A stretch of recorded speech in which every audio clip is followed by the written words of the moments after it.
Muhammad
أشهد أن محمدًا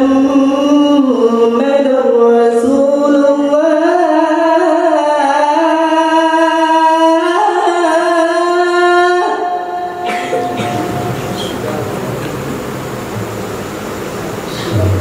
أشهد أن محمدًا رسول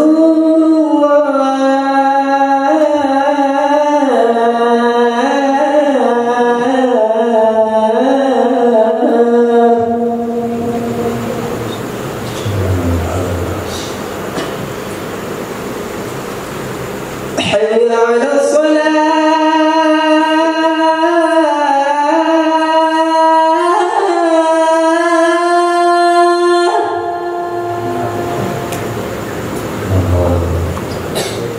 حي على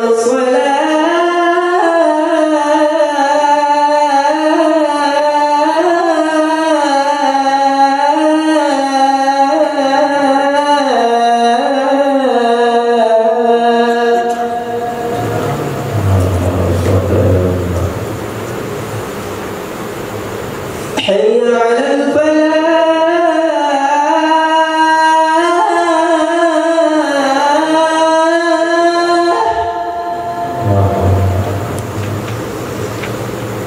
حي على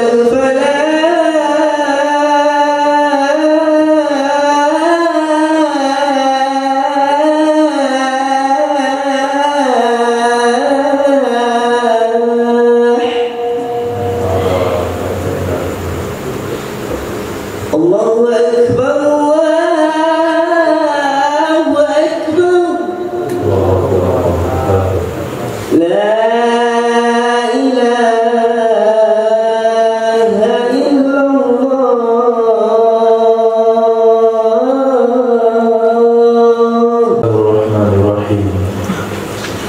Alhamdulillah Rabbil Alamin. Wassalatu wassalamu ala sayyidina maulana Muhammadin wa ala alihi wa sahbihi ajma'in, amma ba'd. Rabbi yassir wa la tu'assir, Rabbi tammim bil khair. Rabbana shrah lana sudurana wa yassir lana umurana wa umura muslimin wahlul 'uqdatam min lisanina yafqahu qawlana. Bisanadina al-muttasili ila imam al-khatimatil hufaz al-imam Jalaluddin as-Sayyidi rahimahullahu ta'ala wa qaddasallahu sirrahu wa adaman nafa'a bi ulumihi wa barakatihi wa nafahatihi wa madatihi wa karamatihi bid-darain, amin. Ahbabbillah wa duyufana al-aizza wa danallahu iyyakum ala huda wa taqwa. Kita lanjutkan dengan hadis nomor 8637, hadis sahih diriwayatkan daripada Sayyidina Fadl bin Abbas dan Sayyidina Abi Hurairah radhiyallahu ta'ala anhum. Nabi sallallahu alaihi wasallam bersabda, man hafidha lisanahu, siapa saja yang menjaga ia akan lidahnya, tidak menghibah, tidak memfitnah, tidak mengunjing, menghibah sama, tidak berbohong, wasam'ahu, dan menjaga pendengarannya, tidak mendengar musik, tidak mendengarkan yang haram, tidak mendengarkan adu domba, wa basarahu, dan menjaga penglihatannya, yauma Arafah, pada hari Arafah, mulai daripada terbit fajar tanggal 9 Zulhijjah sampai tenggelam matahari. Hari Arafah, bukan di Arafah.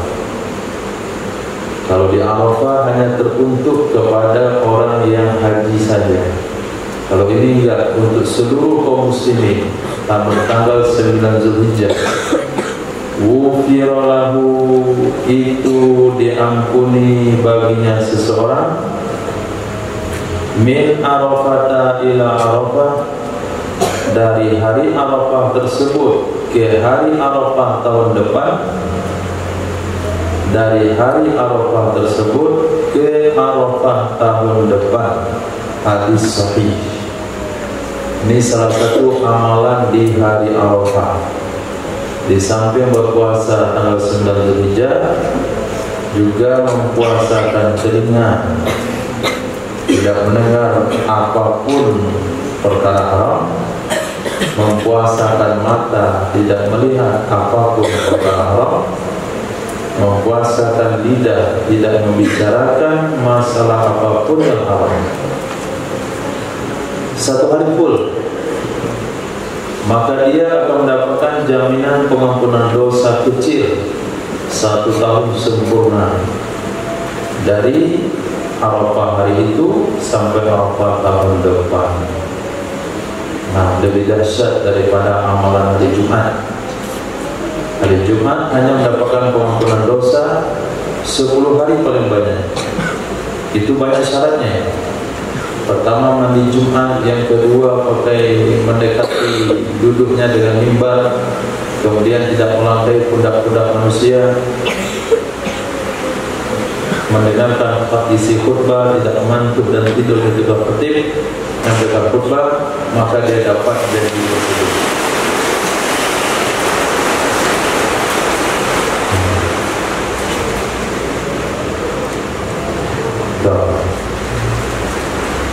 Akhir zaman.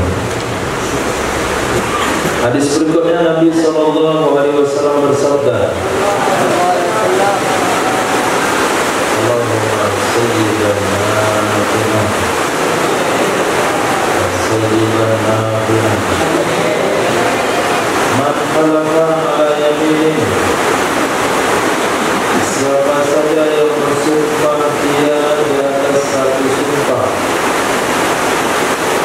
Man khalafa, siapa saja yang bersumpah dia ala yaminin, atas sumpah,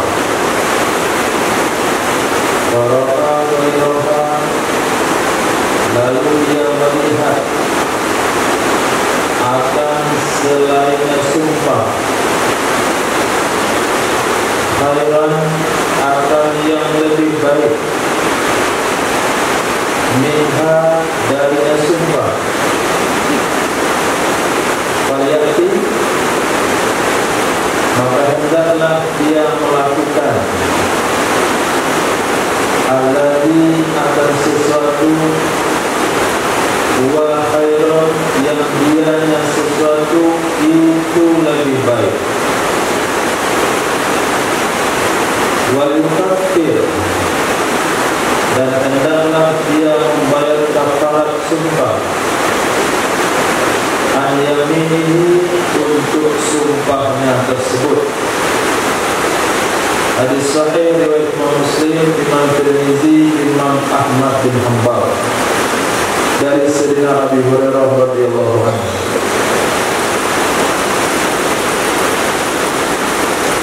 Misalnya antum bersumpah tidak akan pergi ke mana, wallahi demi Allah, contoh, wallahi demi Allah saya tidak akan pergi ke Kalimantan, disumpah. Setelah dia bersumpah tidak akan pergi ke Kalimantan, kemudian ada perkara yang penting yang mengharuskan dia berangkat ke Kalimantan itu, mana yang lebih baik?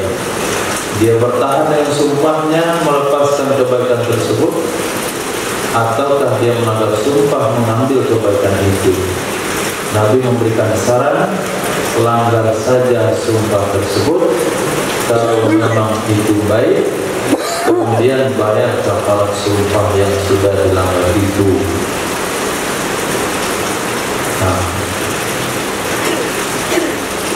Nah, antum main pisau, bukan, bersumpah nggak pakai pisau. Antum makan durian mencret, lalu bersumpah nggak makan durian. Demi Allah saya nggak akan makan durian. Tiba satu saat, sebulan bersabar, setahun bersabar, 2 tahun bersabar. Pada tahun ketiga, nah, antum kena penyakit, kata dokter, obatnya durian. Sementara antum sudah bersumpah tak makan durian, dan dokter katakan ada obatnya durian, maka langgar saja sumpah tersebut, makan duriannya, kemudian bayar kafarat sumpahnya. Kafarat sumpah adalah boleh pilih antara 3 hal. 1, merdekakan budak. Hari ini budak tidak ada, berarti pilihan tinggal 2.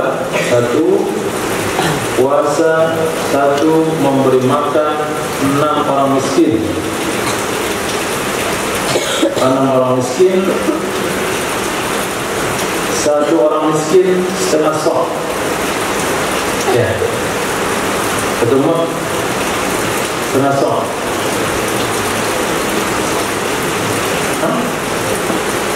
Ketemu enggak, setengah sok. Nah, setengah sok itu adalah 1,5 mud. 1 mud 7 on, 1,5 berarti 1,5 kilo on. Itu 1 mud. Atau memberi makan 10 orang miskin, atau memberi pakaian 10 orang miskin. Kalau 2 hal ini tidak mampu, maka diganti dengan puasa 3 hari. Ini kafarat sumpah. Ulama Syafi'iyah membahas boleh bayar kafaratnya dulu, kemudian langgar sumpahnya. Boleh langgar sumpahnya, kemudian bayar kafaratnya. Maka kalau bersumpah ada sesuatu, pikir-pikir dulu. Nah, apalagi sumpah menikah. Demi Allah, Anda akan menikah seumur hidup. Kemudian dapat yang cocok, langgar sumpahnya, bayar kafaratnya. Hadis berikutnya. Ini hadis yang dijadikan motivasi oleh para ulama, sehingga rata-rata para ulama punya arba'in hadis.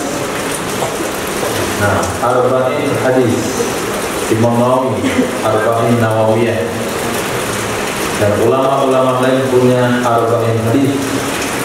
Dan tafaku yang mau lulus siapkan arba'in hadis. Nah, yang berkualitas. Kemarin ada kasih judul, taruhlah sampai 40 hadis, wukira lalu mataqaddama min dzambi, supaya ingat sampai 40. Yang hampir sampai 40 al-jaza min jinsil amal, atau 40 hadis tentang sunnah sholat, atau 40 hadis sunnah puasa, 40 hadis adab berumah tangga, 40 hadis fadilah berusaha mencari nafkah, atau 40 hadis berkaitan dengan haji, atau 40 hadis perawi wanita, atau 40 hadis cerita tentang wanita, atau 40 hadis cerita tentang orang-orang dusun, atau 40 hadis cerita tentang anak kecil. Banyak bisa dikelompok-kelompokkan. Atau 40 hadis yang di dalam riwayatnya ada namanya Zahra. Apa sih? Ada perawinya itu nama Zahra. Sampai sekarang satu pun belum diimpan. Nah, ini susah. Jadi ada poin-poin tertentu pengambilan 40 hadis tersebut. Nah, apa fadilahnya? Man hafidha, siapa saja yang menghafal dia, ala ummati, di atas umatku, arba'ina hadisan, akan 40 hadis, minas sunnati, dari sunnah, itu kuntu lahu syafi'an, adalah aku baginya seseorang, itu orang yang memberi syafaat, wa syahidan, dan orang yang menjadi saksi, yaumal qiyamati, pada hari kiamat. Jadi orang yang menghafal 40 hadis dari sunnah, aku, kata Nabi, akan memberikan syafaat kepadanya, aku akan menjadi saksi yang membela dia pada hari kiamat. Hadis dhaif. Nah, jangan mas-mas dulu, di bawah hadis sahih. Man hafizha ala ummati, siapa saja yang menghafal dia di atas umatku, arba'ina hadisan, akan 40 hadis, min sunnati, dari sunnahku, ada al-uhu yaumal qiyamah, aku masukkan dia ke dalam, aku masukkan dia pada hari kiamat, fi syafaati, di dalam syafaatku. Hadisnya sahih. Riwayat di atas lafaznya dhaif, maknanya sahih. Jadi menghafal 40 hadis dijamin masuk surga, menghafal 40 hadis dijamin dapat syafaat Nabi, itu hadisnya sahih. Bagi tahfiz, nggak usah nyusun 40 hadis, hafal saja matan arba'in.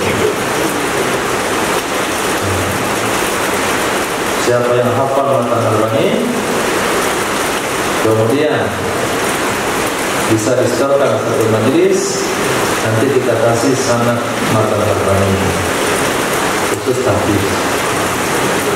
Nah, gunakan waktu sore untuk dapat syafaat Nabi, hafal matan arba'in nawawiyah.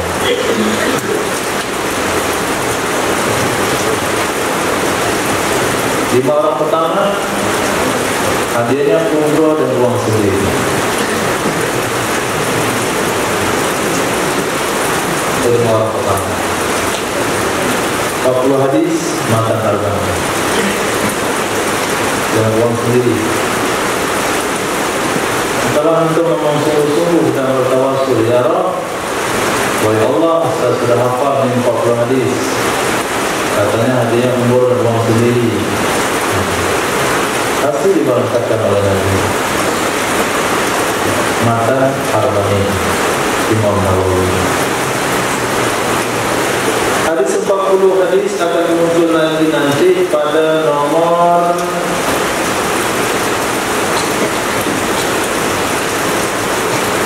8.649. Hadis berikutnya Nabi SAW bersabda, man hafizah, siapa saja yang menjaga dia. Jadi hafizah itu ada mana yang menghafal, hafizah ada mana yang menjaga. Ma baina qaumaihi, sesuatu yang ada di antara dua rahangnya. Ma baina qaumaihi, sesuatu yang ada di antara dua rahangnya. Apa itu tadi? Apa yang ada di antara dua rahang? Tidak tahu. Lidah. Warijlaihi, dan ada di antara dua kakinya. Mana? Hah? Apa? Antara dua kaki. Astagfirullah, tidak padat kata. Ini antara dua kaki apa?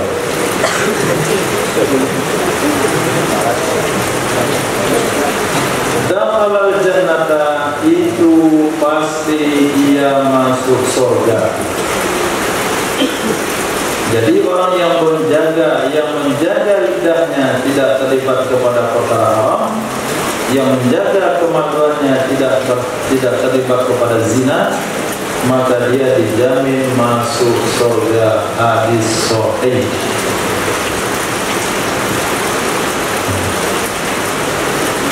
Man halafa bighairillah, siapa saja yang bersumpah ia dengan selain Allah,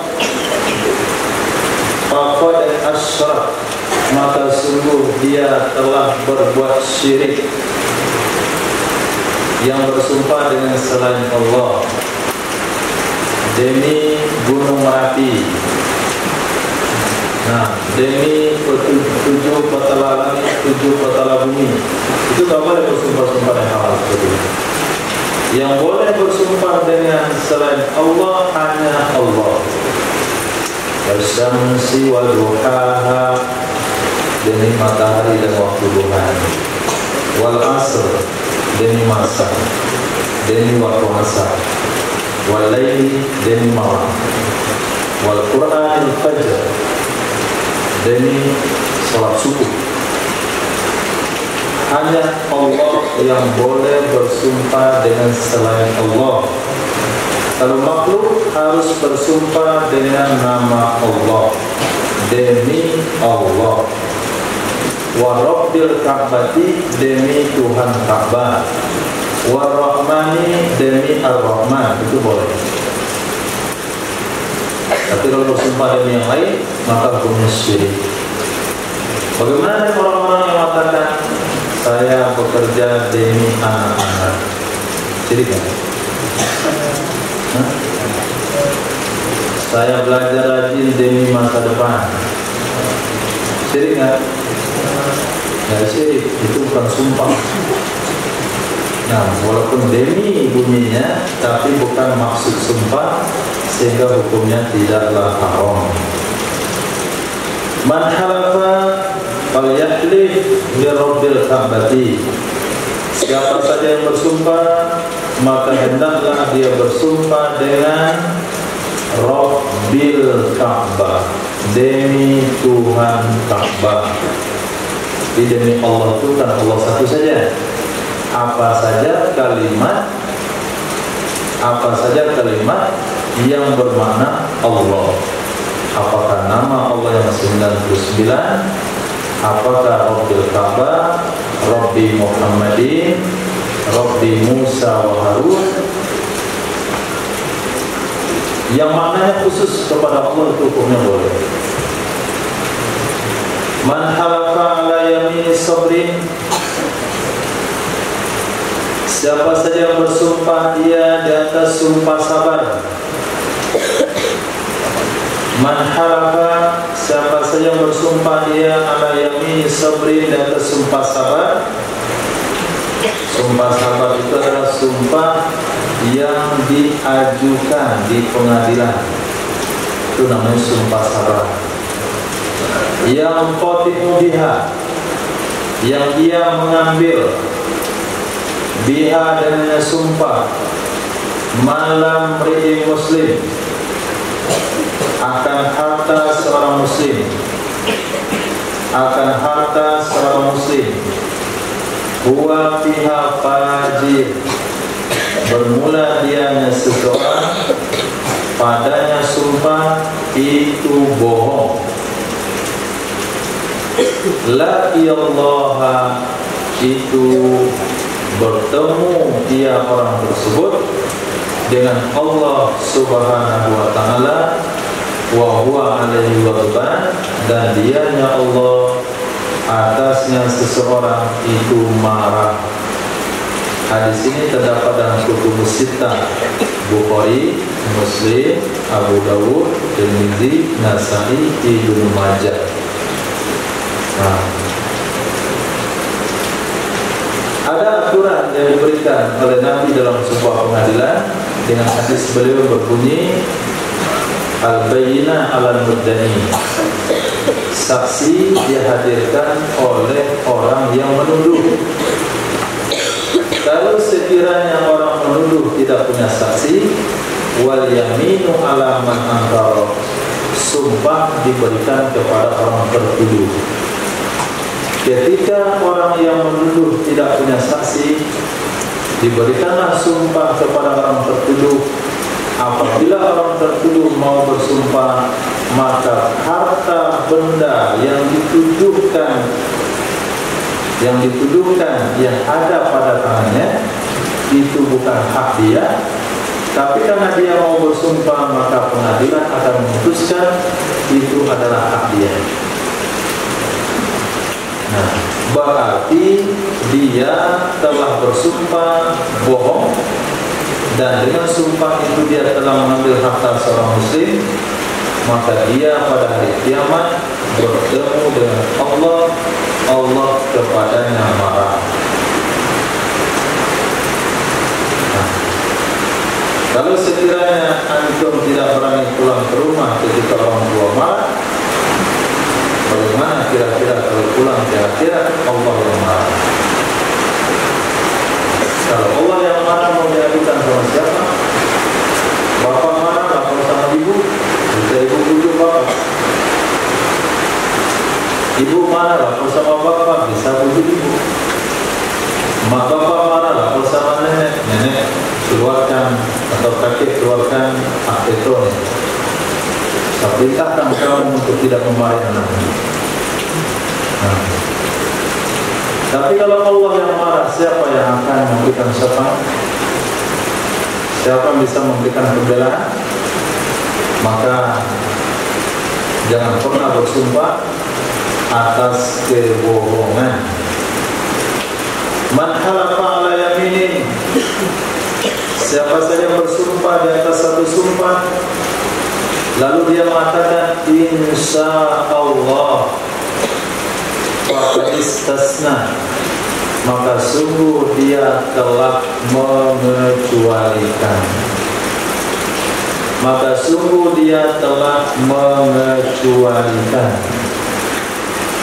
Nah, artinya sumpahnya tidak berlaku.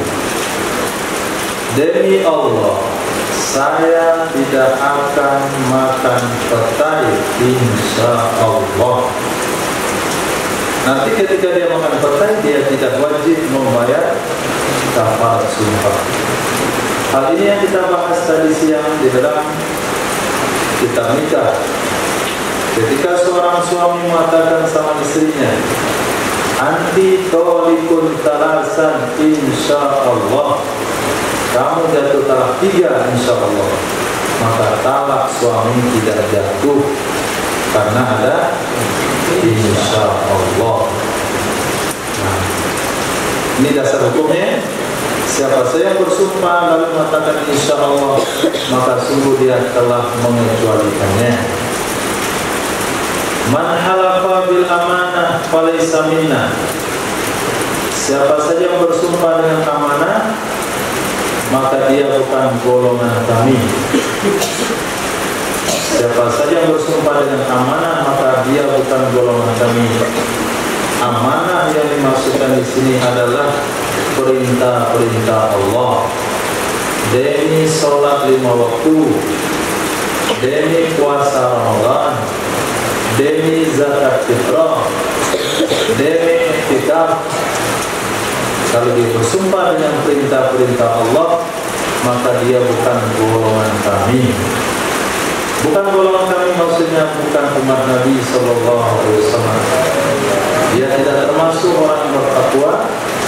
Dia tidak termasuk pembesar kaum muslimin. Dia tidak termasuk orang yang mengikuti sunnah Rasul, karena dia mengikuti ajaran Yahudi dan Nasrani. Hanya Yahudi dan Nasrani lah yang bersumpah dengan amal ibadahnya. Man hamala alaina silah falaysa minna, siapa saja yang membawa, yang menghunuskan, yang memikul di atas kami akan senjata, maka tidaklah ia dari golongan kami.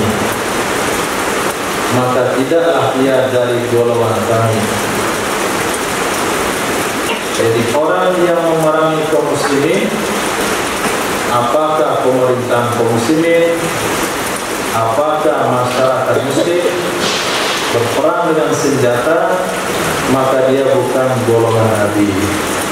Maka memberontak terhadap pemerintahan yang sah, walaupun dia muslim yang fasik sekalipun, walaupun dia muslim tingkat janji, walaupun muslim yang tidak adil, memberontak kepada pemimpin yang sah hukumnya tidak boleh.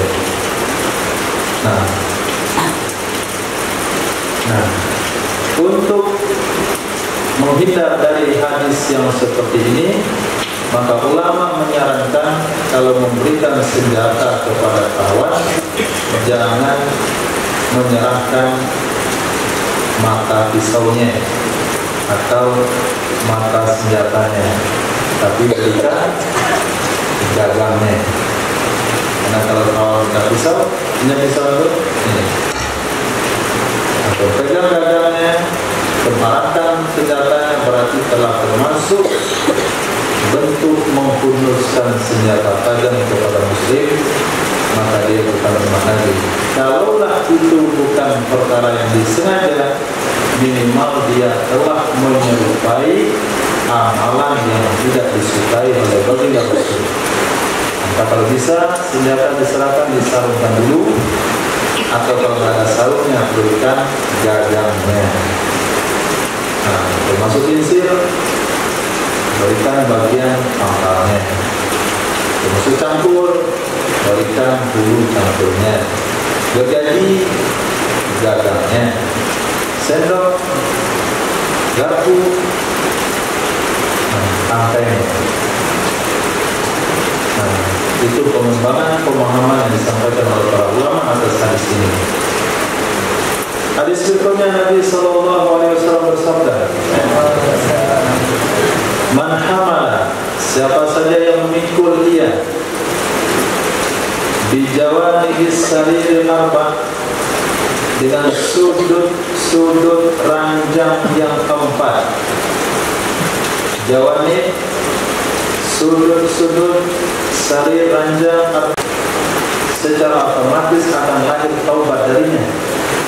Untuk menyatukan hadis ini dengan hadis yang lain yang menyatakan bahasanya dosa besar tidak bisa diampuni dengan keberkahan amal, tapi dosa besar bisa diampuni dengan taubat khusus. Kenapa memikul jenazah, memikul keranda itu bisa menyebabkan orang diampuni 40 dosa besar, sementara dosa besar harus taubat khusus?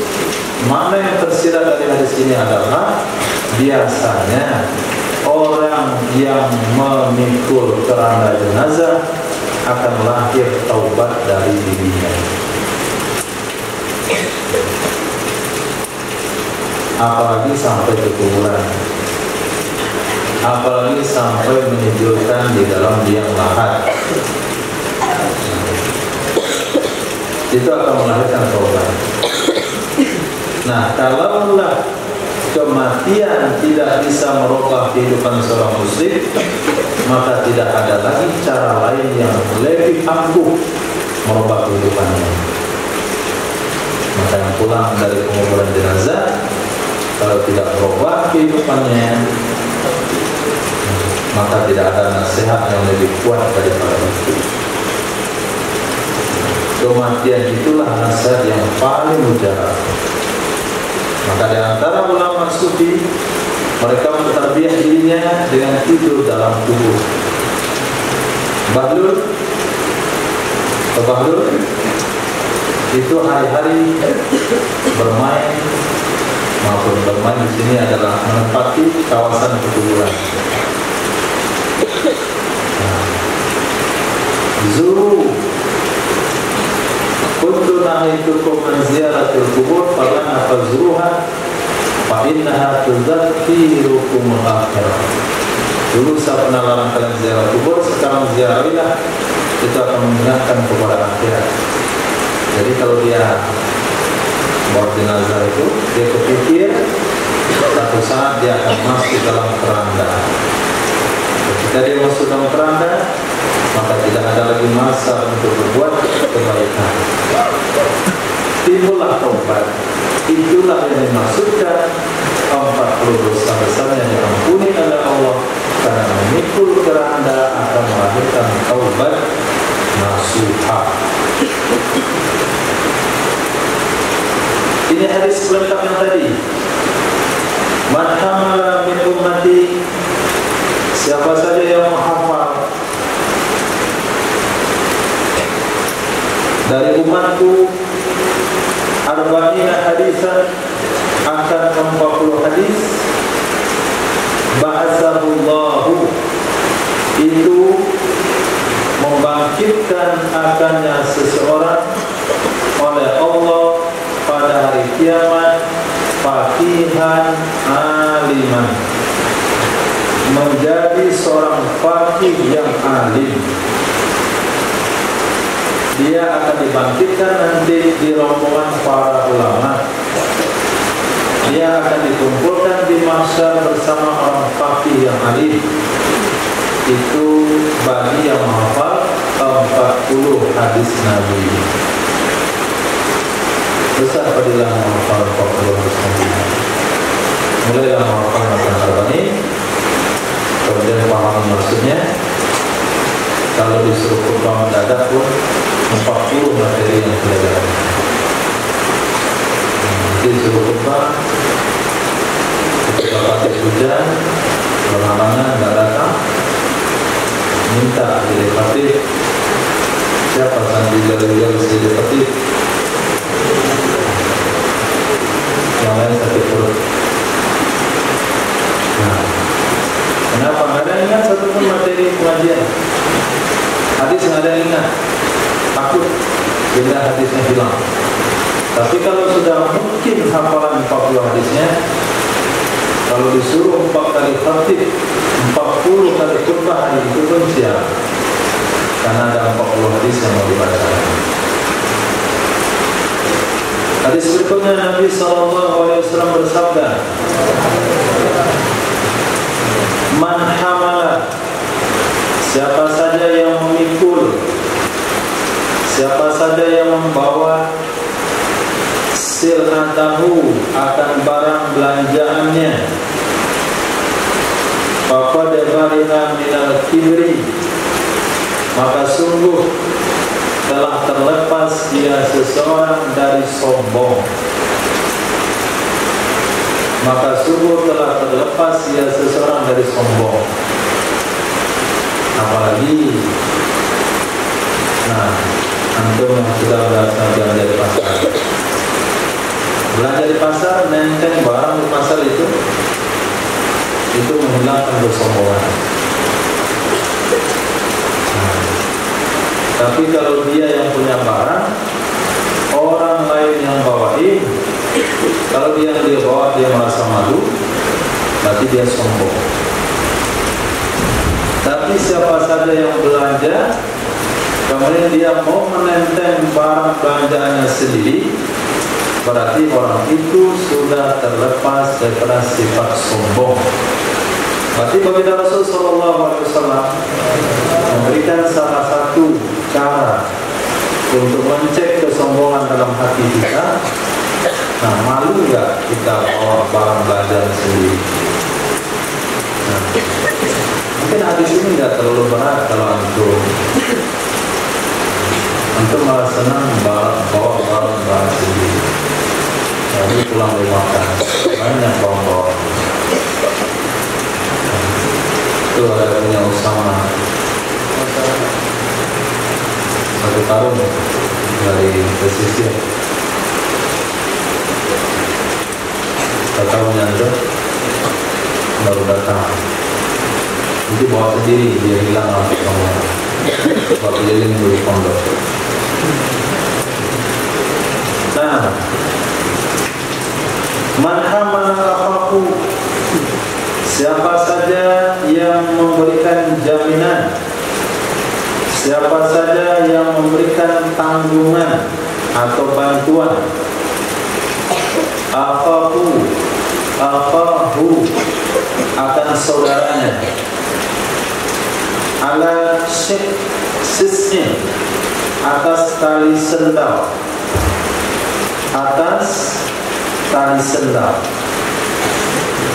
Faka'annama, maka seolah-olah hamalahu, telah memberikan bantuan dia seseorang, akannya saudara, ala dabbatin fisabilillah, di atas hewan tunggangan di jalan Allah. Nah, kawan mau pergi ke markas, sandal dia hilang, sandal dia putus, antum bantu memperbaiki tali sandalnya. Itu sama dengan memberikan tunggangan. Atau antum pinjamkan sandal antum yang satunya, sama dengan memberikan tunggangan di jalan Allah.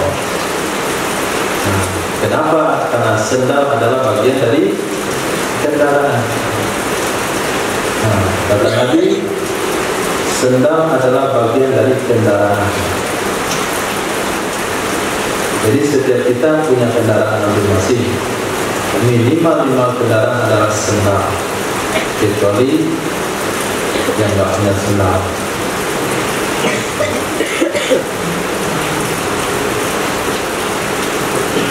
Atau yang memberikan bantuan bukan sendal, lebih pada sendal, digendong kawannya.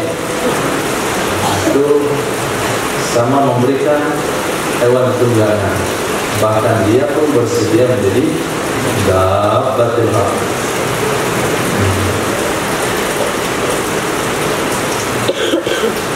Man usiba udiba, siapa saja yang dihisab pasti diadab.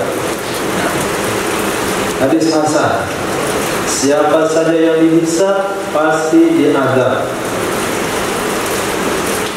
Maka pada hari kiamat setiap manusia akan melewati hisab. Kata Sayyidah Aisyah, ya Rasulullah, apakah setiap kita akan dihisab? Nabi katakan iya. Tapi orang beriman hisabnya hisab yang ringan. Maka dianjurkan membaca doa tersebut di akhir surah Al-Wasyiyah. Tsumma inna alaina hisabahum. Allahumma hasibna hisaban yasira. Ya Allah, hisablah kami dengan hisab yang ringan. Karena kalau siapa saja dihisab dengan hisab yang berat, pasti tidak akan lolos, pasti akan diazab oleh Allah Subhanahu wa ta'ala. Karena bisa kita pastikan dari sekian penghasilan yang halal kita dapatkan, pasti ada sebahagian kecilnya masuk kepada yang haram.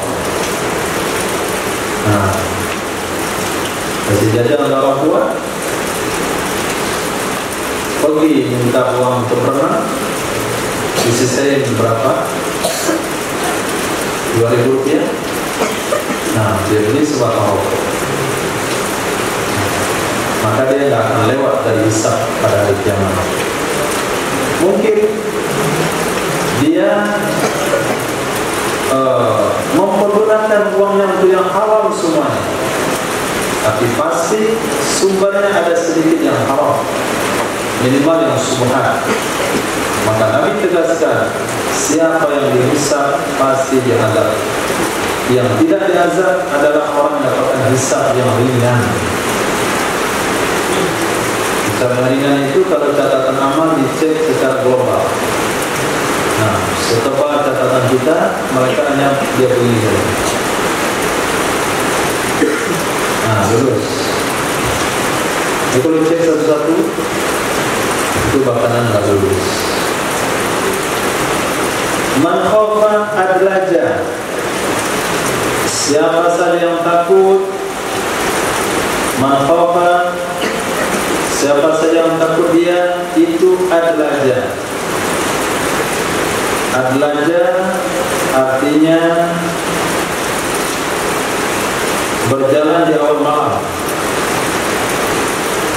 Siapa saja yang takut itu berjalan di awal malam. Wa man adlaja balawal manzil, Siapa saja yang berjalan di awal malam itu sampai dia ke tempat tujuan, sampai dia ke tempat persinggahan. Ala ketahuilah, inna sirnatallahi ghaliyah, sesungguhnya barang dagangan Allah itu mahal. Ala inna sirnatallahi jannah, sesungguhnya barang dagangan Allah adalah surga. Hadis ini menggunakan bahasa isyarat, isyarat kepada musafir. Mungkin yang lebih paham dari hadis ini adalah orang yang sering melakukan musafir, misalnya ke Pulau Jawa, daerah yang rawan perampokan di lahat di situ, maka dia akan melakukan perhitungan kira-kira lewat lahat itu di awal malam. Makhofa adalah siapa yang takut dalam perjalanannya, maka dia akan menggunakan waktu berjalan di awal malam. Siapa yang berjalan di awal malam, maka dia akan cepat sampai di tempat tujuan. Maksud dari hadis ini, berjalan di awal malam artinya mempersiapkan diri dari awal-awal sekarang. Nah, jangan dipersiapkan waktu untuk pulang ke akhirat ketika jam 3 malam, apalagi persiapannya jam 4 malam, jam 4 subuh, tapi dari awal malam. Maghrib itu sudah langsung berjalan. Sehingga di Mesir, sholat maghrib, langsung jamaah takdim, langsung start perjalanan, cepat sampai di tujuan. Baik mana zahirnya, begitulah anjuran bagi musafir melakukan perjalanan, maupun mana hakikatnya, gunakan waktu masih muda untuk mempersiapkan perjalanan ke akhirat. Jangan tunggu waktu malam, waktu sudah sakit-sakitan, sudah rabun baru mau baca Quran, sudah gak ada gigi baru betulkan makan huruf, yang lengkap saja giginya gak betul-betul makannya, apalagi sudah gak ada gigi lagi. Makanlah ujung lidah dengan pangkal gigi atas, gigi atasnya ada lagi. Nah, bagaimana membaca huruf dal?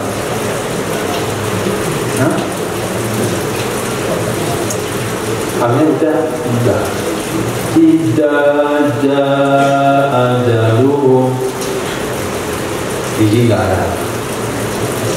Nah, maka fa dan ba di bibir, gigi atas, bibir atas, bibir bawah.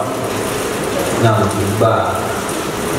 Tapi kalau giginya sudah nggak ada, maka nggak usah lagi renggangkan bibirnya, rapat sudah. Itu kalau mau mempersiapkan perjalanan ke akhirat kalau sudah malam.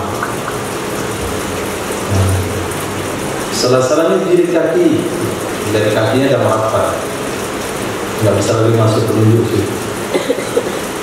Nah, ketahuilah barang dagangan Allah itu mahal. Apa barang dagangan Allah? Itu surga. Inna Allah ashtara minal mu'minin anfusahum wa amwalahum bi anna lahumul jannah. Jadi harga surga adalah harta dan diri. Harta harus dipergunakan sesuai dengan perintah Allah. Jangan ada harta yang digunakan yang di tempat yang Allah tidak suka. Jangan sampai diri ditempatkan di tempat yang Allah tidak suka. Siapa saja yang menarik penggunaan harta dan dirinya sesuai dengan kehendaknya, berarti dia telah membatalkan akad jual belinya dengan Allah Subhanahu wa Ta'ala. Jadi harta dan diri bukan milik kita lagi, sudah kita jadikan pembayarnya surga. Berarti harta dan diri sudah milik Allah. Kebetulan dipinjamkan kita kembali, maka pergunakanlah sesuai dengan keinginan Allah. Kita tidak punya lagi keinginan, kita tidak punya hak lagi pada harta dan diri yang kita punya, karena sudah dibayarkan ke surga. Gimana lokasinya? Adalah bisa suruh kamu pakai lagi.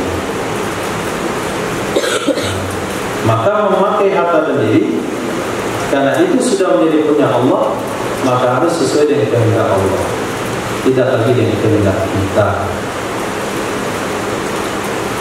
Beli sesuatu apa dasar hukumnya? Beli ini apa dasar hukumnya? Apa dasar sunnahnya? Apa dasar perintahnya? Kalau saya pengen saja, nggak boleh pengen saja.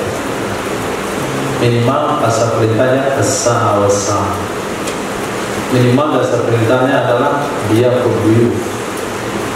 Nah, minimal dasar perintah adalah idkhalus surur fi qulubil mu'minin. Ya, kamu kan tahu. Apa dasar perintahnya?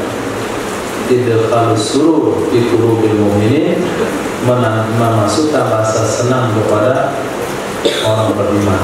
Jadi kalau tidak ada dasar perintah belanja, maka tidak boleh berbelanja. Man khabbaba, siapa saja yang mempengaruhi zaujat tamrin, istri seseorang, aw mamlukahu, atau budaknya, falaysa minna, itu maka tidak dia seseorang dari golongan kami. Merusak rumah tangga orang lain, nah, atau merusak budak orang lain. Kalau hari ini adalah merusak karyawan orang lain. Kita lihat usaha orang itu bagus, karyawannya sejalan semuanya. Nah, kita duduk dekat karyawannya. Untuk berapa kerja sini? Sudah lama ya, berapa? 7 tahun. Jadi berapa? Sekian. 7 tahun dari sekian. Tempat situ baru 2 tahun gajinya udah 3 kali lipat antum. Itu namanya khabbab. Masih betah punya suami tua itu? Enggak kan masih. Apa yang urus orang tua? Akhirnya istrinya meninggalkan suaminya gara-gara si fulan yang tadi bilang betah sama suami tua. Maka orang itu bukan umat Nabi. Nah, khabbaba zaujatan lihi. Man khatamal Quran awalan nahari, siapa saja yang mengkhatamkan dia akan Al-Quran di awal siang.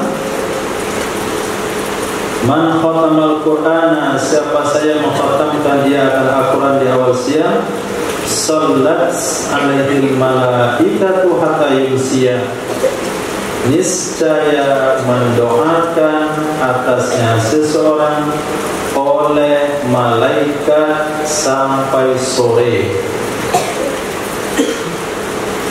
Wa man khatamahu akhiran nahar, dan siapa saja yang mengkhatamkan dia akannya Al-Quran di akhir siang, salat alaihi malaikatu hatta yusbih, niscaya mendoakan atasnya seseorang oleh malaikat sehingga ia berada di waktu pagi. Berdasarkan hadis ini dan hadis yang lain, ulama menganjurkan, termasuk Imam Nawawi di dalam kitab At-Tibyan li Imam Nawawi fi Adabi Hamalatul Quran, bagi orang yang mengkhatamkan Al-Quran sebaiknya mengkhatamkannya di awal malam atau di awal subuh. Misal sore bacaan kita sudah sampai kepada juz 29, sudah masuk kepada juz 30, Kalau dikhatamkan sore itu bisa khatam, tapi tinggalkan 3 surah. Alhamdulillah, Al-Falaq dan An-Nas, baca di sholat sunat ba'da maghrib. Nah, baca di ba'da maghrib. Nah, supaya bacaan Quran kita khatamnya di awal malam, sehingga doa malaikat itu lama masanya sampai pagi. Kalau kita bisa khatamkan Quran di waktu malam, maka sisakan 2 surah, 3 surah yang akan dibaca setelah fajar terbit. Apakah di qobliyah subuh, apakah di sholat subuh, apakah setelah sholat subuh, supaya doa malaikat itu lama sampai sore hari. Nah, itu anjuran Nabi SAW. Berarti baginda Rasul mengajarkan kepada kita bagaimana punya perhitungan yang tepat dalam buat amal. Itu sebabnya beramal itu diumpamakan dengan perdagangan. Seperti ayat yang dibacakan tadi, innallaha ashtara minal mu'minin anfusahum wa amwalahum bi anna lahumul jannah. Akadulukum ala tijaratin tunjikum min adzabin alim. Kenapa diumpamakan dengan tijarah? Karena di dalam amal harus ada perhitungan yang tepat, di mana keuntungan yang besar dalam amal. Sekarang sudah datang hari raya Kurban. Kemudian anaknya lahir pas 7 hari usianya. Nah, mana yang lebih diutamakan? Akikah untuk anak yang baru lahir atau berkorban? Harus ada pertimbangan yang tepat. Kalau saya maunya ini, enggak boleh saya maunya. Mana yang lebih besar pahalanya? Ketika seseorang punya keuangan yang bisa disumbangkan, ada anak yatim, ada fakir miskin, ada pembangunan masjid, ada pembangunan mushola, hanya bisa diberikan kepada salah satunya. Mana yang lebih unggul pahalanya? Oh, nggak boleh, ini aja lah, ini yang dulu, bukan inilah yang dulu. Tapi mana yang lebih besar pahalanya? Nah, man khutima lahu bisyami yaumin dakhala al-jannah, hadis sahih. Siapa saja yang ditutup usia, man khutima, siapa saja yang ditutup usia baginya dengan berpuasa sehari, itu pasti dia masuk surga. Hadis sahih. Yang mati dalam keadaan puasa pasti masuk surga. Yang meninggal di siang hari Ramadan dalam keadaan puasa pasti masuk surga. Yang meninggal dalam keadaan puasa sunnah pasti masuk surga. Di antaranya adalah Sayyidina Utsman bin Affan radhiyallahu anhu, yang beliau mengatakan, saya sudah ditunggu Nabi untuk buka bersama. Saya ditunggu oleh Nabi untuk buka bersama. Beliau meninggal dalam keadaan puasa. Hadis sahih mengatakan orang meninggal dalam keadaan puasa pasti masuk surga. Nah, maka meninggallah di bulan Ramadan di siang hari. Nah, pada hari Kamis, pada hari Jumat, harinya hari Jumat, kondisinya berpuasa, apalagi bulan Ramadan, itu mendapatkan fadilah khusus, aman dari azab kubur. Apalagi di Madinah, mendapatkan syafaat daripada Rasul. Mati juga perlu diperhitungkan. Nah, mati kapan? Di mana? Dalam kondisi bagaimana? Man kharaja fi talabil ilmi, siapa saja yang keluar dia untuk belajar ilmu agama,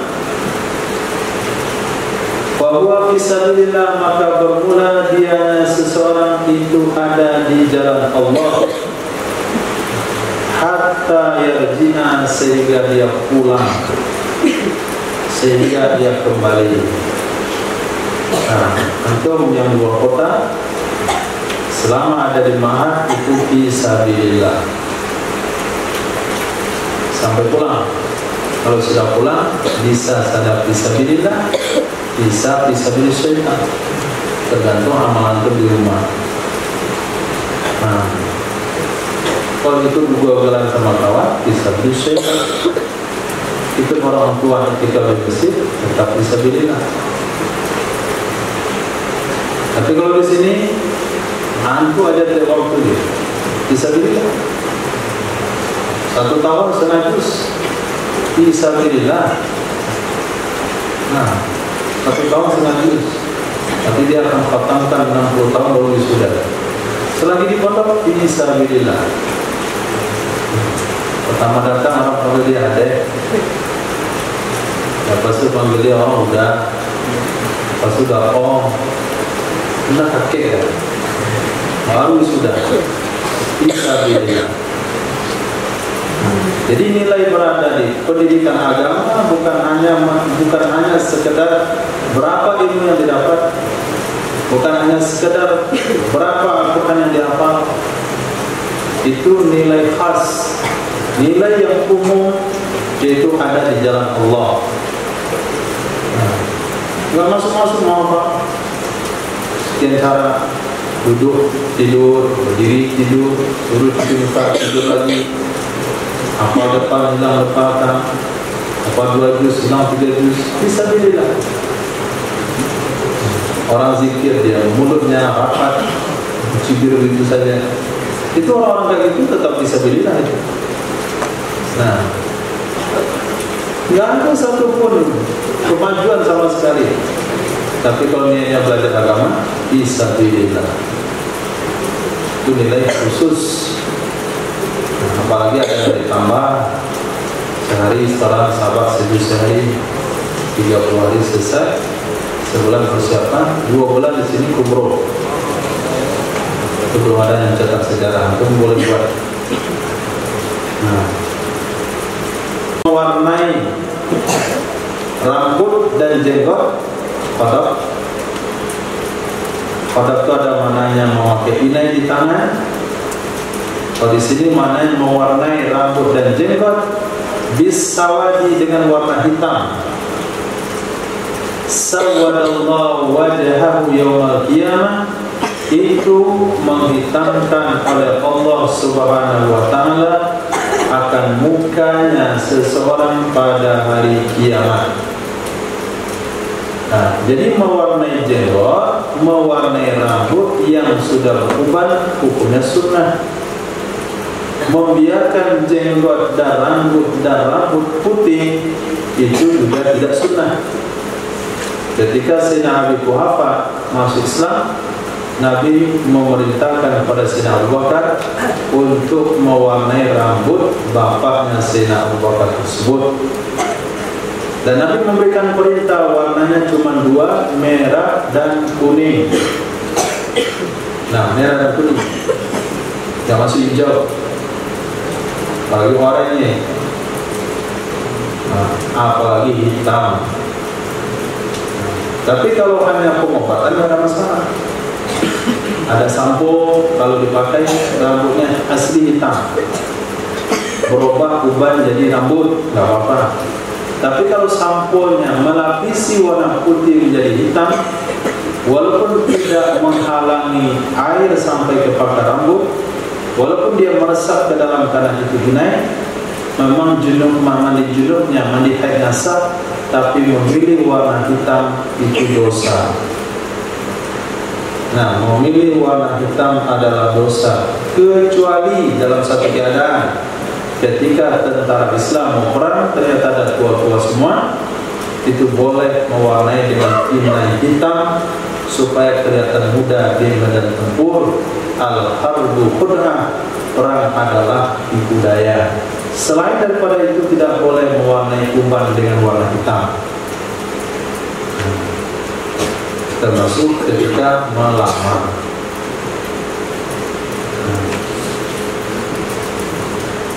vitamin semuanya haram.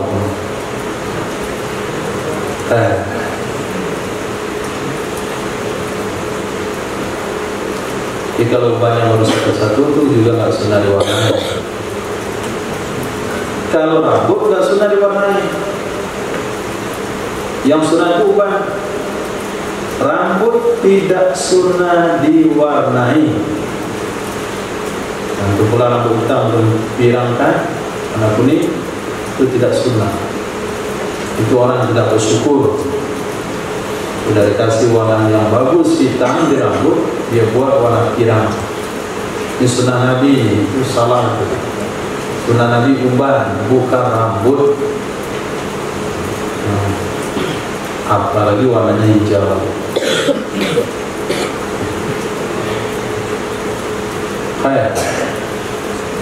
Hadis berikutnya, Nabi SAW bersabda,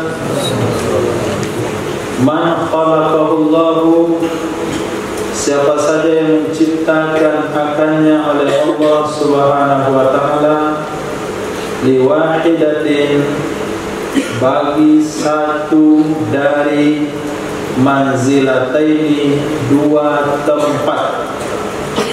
Manzilataini, dua tempat, yaitu surga dan neraka. Waffaqahullahu, itu memberi taufik akannya orang tersebut oleh Allah untuk mengamalkannya salah satu tempat tersebut. Hadis daripada Sayyidina Imran bin Husain di semua muslim. Hadis hasan.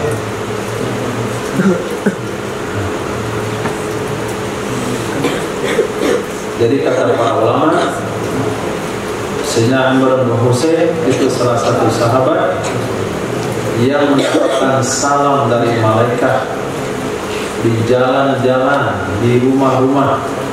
Beliau dapat salam dari malaikat karena bersabar atas penyakit bawasir. Maka ulama katakan ketika nama beliau disebut, maka doa dijawab oleh Allah. Sehingga ulama hadis mengajarkan ketika periwayatan hadis tersebut nama Sayyidina Imran bin Husain, mereka langsung menyelipkan dengan doa. Itu bagi yang baru bergabung di Mahat, nanti bingung apa pula dalilnya itu tidak.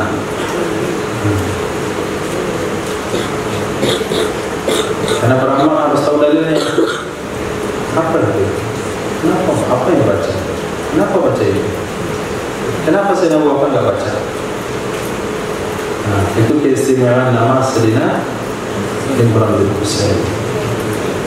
Nah, hadis ini menjelaskan hadis yang lain. Ketika Nabi SAW bersabda, apabila manusia beramal dengan amalan ahli surga sehingga tidak tersisa antara dia dan surga kecuali hanya satu jengkal atau satu hasta, kalau terdahulu di dalam catatan dia ahli neraka, dia akan beramal dengan ahli neraka. Begitu juga sebaliknya. Maka sahabat mengatakan, ya Rasulullah, kita dan akhir, kalau begitu kita pasrah saja dengan catatan kita. Maka Nabi katakan tidak boleh pasrah. Kullun muyassarun lima khuliqa, setiap orang akan diberi kemudahan untuk apa dia diciptakan. Hadis tersebut dijelaskan lebih detail dengan hadis yang ini. Orang yang diciptakan oleh Allah untuk surga, dia akan diberi taufik untuk mengamalkan amalan ahli surga. Orang diciptakan untuk neraka, dia akan diberi taufik untuk mengamalkan amalan ahli neraka. Nah, itu sebabnya ketika hidayah disampaikan, pengertian, penjelasan disampaikan oleh baginda Rasul SAW dengan mukjizat yang lengkap kepada Abu Jahal, dia tidak bisa terima. Tidak bisa dia terima. Padahal dia lihat bagaimana Nabi belah bulan, bagaimana kehidupan Nabi dari kecil, bagaimana perkembangan Nabi setelah menjadi Nabi dan Rasul, bisa menyampaikan Al-Quran yang fusha, kefasihan yang tidak bisa tertandingi oleh ahli syair mana saja, padahal Nabi tidak pandai tulis baca. Logika yang sehat akan mengakui Nabi adalah Nabi, tapi dia tidak bisa mengakuinya. Kenapa? Sabaqa alaihi kitab, terdahulu catatan di Lauh Mahfuz Abu Jahal ahli neraka. Beda dengan Sayyidina Salman Al-Farisi radhiyallahu anhu, orang Persia yang menjual dirinya menjadi seorang budak. Dia mencari agama yang dibawa oleh Nabi, sehingga beliau datang ke Madinah sebagai seorang budak yang tergadai. Dia jual dirinya untuk jadi budak demi mendapatkan hidayah, sehingga Nabi bersabda, kalaulah agama hidayah diletakkan di bintang kejora itu, Al-Farisi itu akan mencarinya. Itu kalau memang ditakdirkan masuk surga, dia akan mencari hidayah walaupun bagaimanapun. Kalau ditakdirkan ahli neraka, walaupun keponakannya sendiri pun menyampaikan agama, dia tidak bisa terima. Nah, man dakhala al-baita dakhala fi hasanatin wa kharaja min sayyi'atin maghfuran lahu. Siapa saja yang masuk ia ke dalam rumah, itu telah masuk ia ke dalam kebaikan, telah keluar ia dari dosa, akan diampuni baginya. Ini fadilah menjadi anak rumahan. Ada anak rumahan?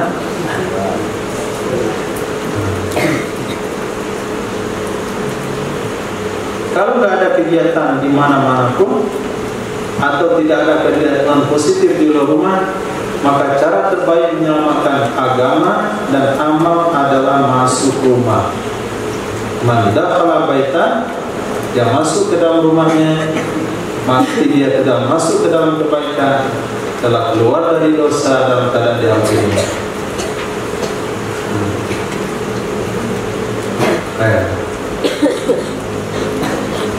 Maka syarat yang saya sampaikan kemarin, salah satu kriteria pasangan yang dicari adalah wanita yang betah di rumah,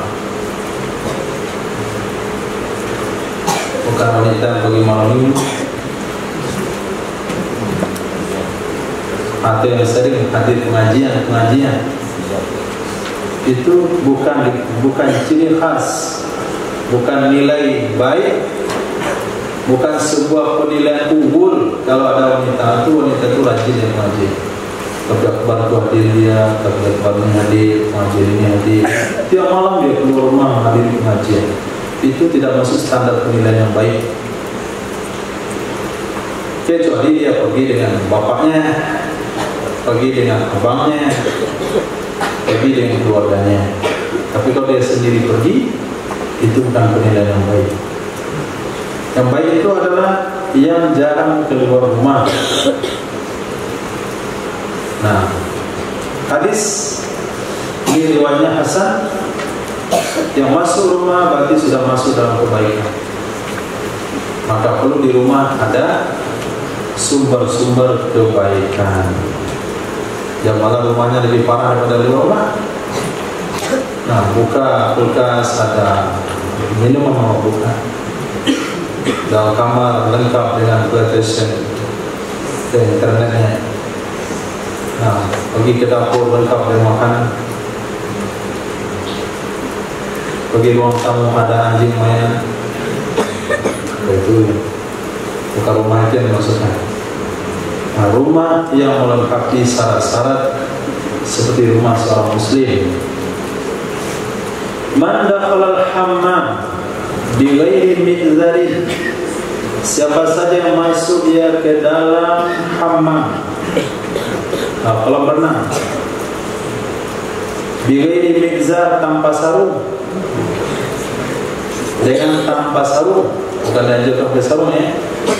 Masuk sarung di sini, celana di bawah lutut dan di atas pusar. Nanti besok pagi ada berenang pakai sarung semua. Lepas sarungnya di kolam renang. Jadi mizar di sini bukan arti sarung, tapi ukuran sarung di bawah mata kaki, di atas pusar. Siapa saja yang masuk kolam renang pakai pakaian tidak sampai menutup di bawah lutut, tidak menutup di atas pusar, maka dia dikutuk oleh malaikat. La'anahul malaikat, mengutuk akannya seseorang oleh 2 malaikat. Jadi berenang itu pastikan celana yang dipakai untuk berenang itu lewat di atas pusar dan di bawah lutut. Kemudian yang pasnya pinggang memang lewat di atas pusar sampai bawah lutut, kemudian tidak berpakai sampai di pinggul karena longgar, itu juga nggak boleh. Nah, celana yang memastikan aurat tertutup selama berada di kolam renang. Man dakhalat ainuhu, siapa saja yang sudah masuk oleh matanya, siapa saja yang sudah masuk oleh matanya qabla an yasta'nisa, sebelum bahwa dia minta izin, wa yusallima, sebelum dia mengucapkan salam, fala izna alaih, maka tidak ada izin baginya seseorang, wa qad asarba, sungguh dia telah maksiat dengan Tuhannya. Jadi nggak boleh bertamu melihat ke dalam rumah lewat celah-celah dinding atau lewat cermin dan kaca jendela. Assalamualaikum, ada orangnya? Apakah mata situ? Ada kembali itu datang ke rumah, dia itu saya dalam. Siapa? Itu hukumnya tidak boleh. Cara minta izin, cara bertamu, salam, ketuk kata Nabi di ujung kuku, dan ketinju. Nah, tapi di ujung kuku. Kemudian salam. Setelah salam, kalau kita masuk baru kita izin. Adapun Assalamualaikum, adapun boleh saya masuk? Jangan ikut tradisi di kampung. Assalamualaikum, langsung duduk dia. Sementara tuan rumah belum menutup aurat, belum mempersiapkan tempat dan sebagainya. Hadis 2 terakhir.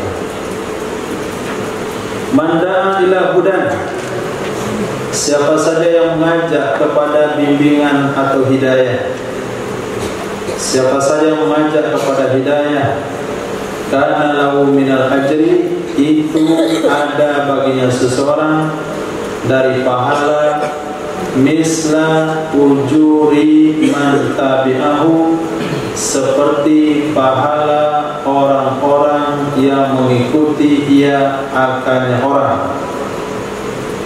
La yanqusu dzalika, tidak mengurangi oleh demikian, min ujurihim, dari pahala mereka yang mengikuti, syai'an, akan sedikit pun. Wa man da'a ila dolalatin, siapa saja yang mengajaknya kepada kesesatan, itu kana alaihi, ada di atasnya seseorang, minal ismi, dari dosa, misla asami man tabi'ah, seperti dosa orang-orang yang mengikuti ia akannya. La yanqusu dzalika min asamim syai'a, tidak mengurangi oleh demikian dari dosa-dosa mereka pengikut akan sedikit pun. Didapat diriwayatkan dalam kutubus sittah. Mengajak kepada bimbingan, mengajarkan guru yang benar, mengajarkan sholat yang betul, memberikan materi pengarahan yang tepat, lalu diamalkan oleh seseorang, oleh masyarakat, oleh 2 orang, diajarkan lagi oleh 2 orang itu kepada generasi setelahnya, setelah dan setelahnya sampai hari kiamat. Siapa yang beramal dengan bimbingan tersebut sampai hari kiamat, berapapun jumlahnya, maka pahala orang itu akan dimasukkan kepada catatan amal orang yang menyampaikan kali pertama. Dan orang yang ikutin tidak akan kurang pahalanya sedikit pun. Allah berikan fotokopinya pahala yang sama kepada yang ajar. Berapa besarnya pahala Imam Syafi'i yang dihujat oleh Salafi itu? Berapa pahala Imam Malik? Berapa pahala Imam Mazhab? Berapa pahala ulama-ulama hadis? Imam Jalaluddin Al-Sayyidi yang dibaca kitabnya sampai hari ini. Dan berapa pahala tabi'in yang menjadi guru mereka? Berapa pahala sahabat menjadi guru mereka? Berapa imbalan kepada baginda Rasulullah SAW membawa syariat kepada umat? Sebaliknya, siapa yang mengajak kepada kesesatan, maka dia akan mendapatkan dosa seluruh orang yang ikut dengan kesesatan tersebut tanpa mengurangi dosa pengikutnya sampai hari kiamat. Dosa ketujuh kepada ulama Yahudi yang merubah sifat Nabi di dalam kitab Taurat.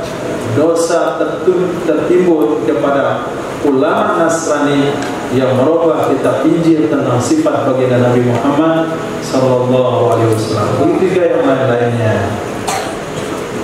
Teman enggak pandai mencuri, antum ajarkan mencuri, kemudian dia mencuri, maka dosa dia mencuri akan masuk dalam catatan antum yang ajari, kemudian orang-orang yang diajarkannya sampai hari kiamat.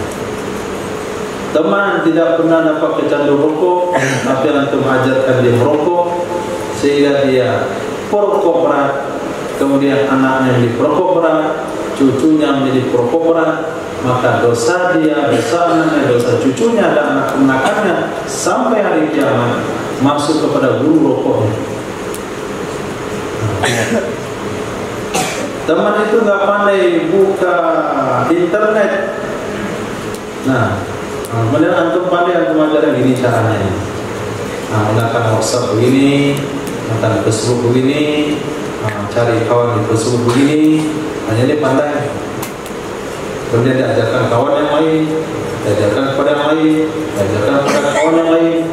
Maka dosa internet dari dia kepada generasi sampai mati, kalau ilmu itu diwariskan, akan masuk dalam catatan guru pertamanya. Maka perangai jelek itu jangan ditularkan. Kalau ada perangai jelek, keahlian jelek, membuka kunci, hipnotis untuk merampok orang, itu nggak perlu diajarkan untuk modal masuk neraka. Manda'a li akhihi bizarril ghaib, siapa saja yang berdoa untuk saudaranya, li bermakna faedah, maksudnya siapa yang berdoa kebaikan untuk saudaranya dengan zahir ghaib. Zahir ghaib, zahri punggung ghaib, ketika orang nggak ada, berarti mendoakan kawan tanpa sepengetahuannya. Qala al-malaku muwakkalu bi, maka berkatalah malaikat yang ditugaskan akan dia malaikat dengannya seseorang. Jadi malaikat rakib dan atid yang ada di kanan dan kirinya akan berkata amin walaka bimisli, bagi kamu hal yang sama. Hadis sahih ya Imam Muslim. Jadi salah satu usaha supaya berhasil dalam belajar, usaha supaya berhasil dalam menghafal Quran, berhasil dalam berusaha, berhasil dalam mencari rezeki, berhasil dalam kesehatan, dan apa saja bentuknya, kita doakan kawan, kita mendapatkan doa malaikat. Ya Allah, saya lihat dia susah kali menghafal, mudahkanlah dia menghafal. Maka kata malaikat, amin. Kemudian kamu juga, ya Allah, saya lihat dia susah sekali ekonominya, berikanlah kelapangan rezeki kepadanya. Maka kata malaikat, antum bukan malaikat, maka mereka bilang amin. Kamu juga mendapatkan hal yang sama. Nah, jadi kalau sulit dalam menjalani sebuah masalah, jangan doakan diri saja, maka doakanlah orang lain.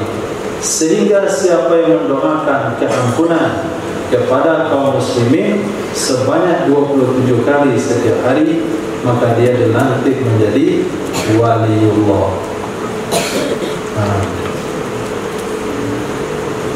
Astaghfirullah li wal muslimin wal muslimat. Astaghfirullah li wal muslimin wal muslimat. 27 kali setiap hari, dia pasti jadi wali. Kenapa jadi wali? Karena orang yang mendoakan kaum muslimin, dia mendapatkan kebaikan sebanyak kaum muslimin tersebut. Berapa banyak kaum muslimin? Hampir 1,5 juta, 1,5 miliar di seluruh dunia. Berarti dia mendapatkan satu kali doa 1,5 kali 27 setiap hari. Bisa jadi waliullah. Wallahu a'lam. Subhanallah wa bihamdihi, subhanakallah wa bihamdika, asyhadu an la ilaha illa anta, astaghfiruka wa atubu ilaik. Subhanaka rabbil izzati amma yasifun, wassalamu ala mursalin, alhamdulillahi rabbil alamin. Ketika koma sudah ada dalam semua, tidak ada yang melambat-lambat lagi. Koma sudah di dalam semua. Ada batal, tidak boleh